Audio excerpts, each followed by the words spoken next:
podcast. Mary had a little man. The fall. We believe that all men are created equal. To the magnificent mosaic that is America. From radio beacon to radio beacon. I have a dream today. Change has come to America. Believe me. Knock, knock. Who's there? It's a figment of your imagination. Randy Rhoads Show. Turn up your No deal. President Trump kills stimulus talks, saying relief for millions of struggling Americans will wait until after the election. In a series of tweets, he said this: "After I win, we will pass a major stimulus bill that focuses on hardworking Americans and small business."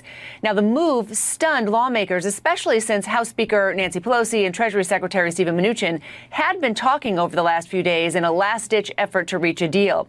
Now, investors hoping for any sort of agreement reacted quickly. The Dow swung more than 600 points before closing down 376 points. Canceling talks means no money in enhanced unemployment benefits for jobless Americans, no new funds for struggling small business, any new relief that would have allowed airlines to bring workers they furloughed back on the job gone. Aye. The world's largest retail group coming out strongly against the president's move, saying the pandemic isn't over and neither is the economic crisis it has created.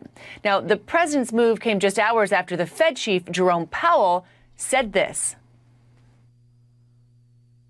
Too little support would lead to a weak recovery, creating unnecessary hardship for households and businesses. Over time, household insolvencies and business bankruptcies would rise, harming the productive capacity of the economy and holding back wage growth. Oh, God. By contrast, the risks of overdoing it seem, for now, to be smaller. Translation: the economy needs more help from Congress right now. Now, perhaps realizing the bad optics of denying millions of Americans relief, the president late last night then dangled this on Twitter. Quote, "If I'm sent a standalone bill for stimulus checks, $1,200, they will go out to our great people immediately. I am ready to sign now. Are you listening, Nancy?" Oh, God, our president is Doug Dangler. That's who he is.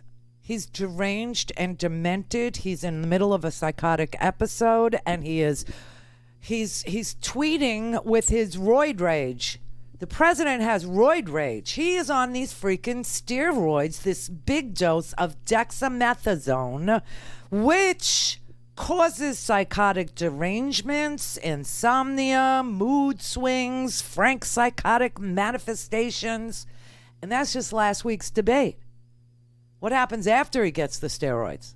Apparently, he goes on a demented, roid rage tweet storm saying, no stimulus for you, America. No stimulus. You know, I need a favor, though. You have to reelect me, and then I'll take up the... Wow, this is... he's burning it down to the ground, all right? The president of the United States knows that he's going to lose. And I've said this for months now. And some of the economists in this country are now repeating a lot of the things I said months ago. And one of the things that they're repeating now is that Trump is burning this country down to the ground.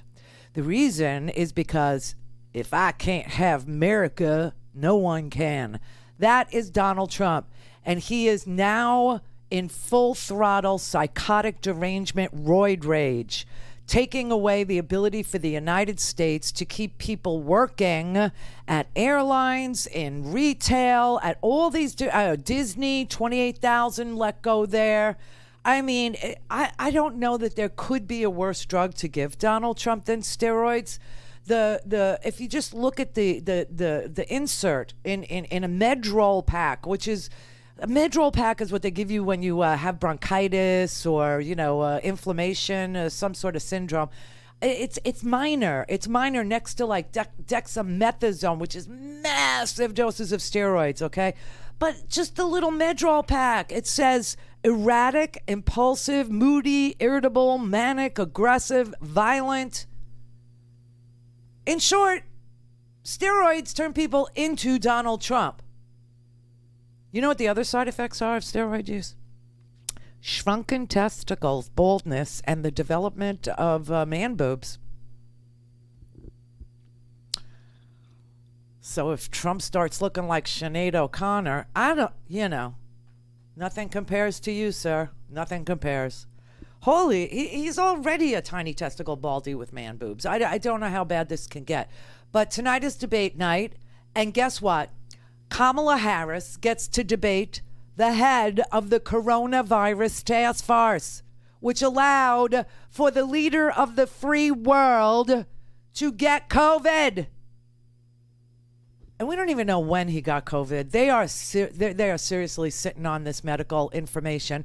And you know, it's interesting. I think the reason they don't do contact tracing, remember yesterday we went over the fact that the CDC was standing by. They were ready to begin this vast attempt at contact tracing. They were going to start with Saturday's event in the Rose Garden and then trace all those 200 people and all the people that they can. Well, it turns out that the reason why Donald Trump doesn't want, and by the way, the CDC, this was a little detail that I never knew, so I'm sure you didn't know, but we told it to you yesterday as soon as I found out. I passed it along. But the truth is that the CDC is kind of like the National Guard.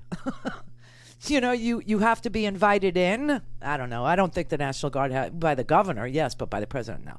But anyway, the CDC had to wait for an invite, an invitation. Could have been an evite, whatever. He's very busy on the internets. To go in and do the contact tracing, and the White House refused to engage the CDC, who is staffed and ready and has experience in contact tracing, to allow them to do it. And so now we're starting to understand that the onset of COVID for the leader of the free freaking world, with his vice president being in charge of the coronavirus task force and all, may have happened a lot earlier than we thought. And the reason why the CDC is not being invited in to do the contact tracing is because Donald Trump might be patient zero, meaning he is the super spreader. Holy crap. So I was listening last night to one of the doctors, who's been amazing, Jonathan Reiner, and he was looking at the symptoms and looking at the treatment protocol and looking at the quick rush into giving these, this massive dose of steroids, which is usually reserved for people facing ventilator, right? For people in late stage COVID. And he concluded, from what we don't know and from what we do know, that it's likely that Trump has had COVID and had it at the debate. Yeah, when he debated Biden, and that it's been, the whole thing's been a cover-up and a lie. I think we've really started to put together the timeline here, and this is what I think it is. First of all, there's no chance the president was tested before the debate. I think that's pretty clear. He was symptomatic on Thursday night, and it takes about a week after infection to get sick enough to be admitted to the hospital. So I think the president was infected with the coronavirus for at least a week before he was admitted to the hospital. That takes him to the end of the prior week, before the super spreader event. The rules of the debate required the both sides to list all of their attendees and to document that they've been tested within 72 hours. There's no chance that happened with the president. Could he be the super spreader here? I think he is the super spreader. And I think the reason the White House will not have the CDC do a formal, check and review every single case is that they're concerned that the patient zero might be the president of the United States. Oh, my God. How bad do you think Pence wants to be president? I don't know. It's just a question. I throw it out there. He's in charge of the coronavirus task force. He is. This should be a fabulous debate tonight, because Kamala gets to question the head of the coronavirus task force about how he allowed the leader of the free world to get infected with COVID. Holy crap. You know, if I were working at the White House right now, I would quit and go to work at a meatpacking plant somewhere in the Midwest.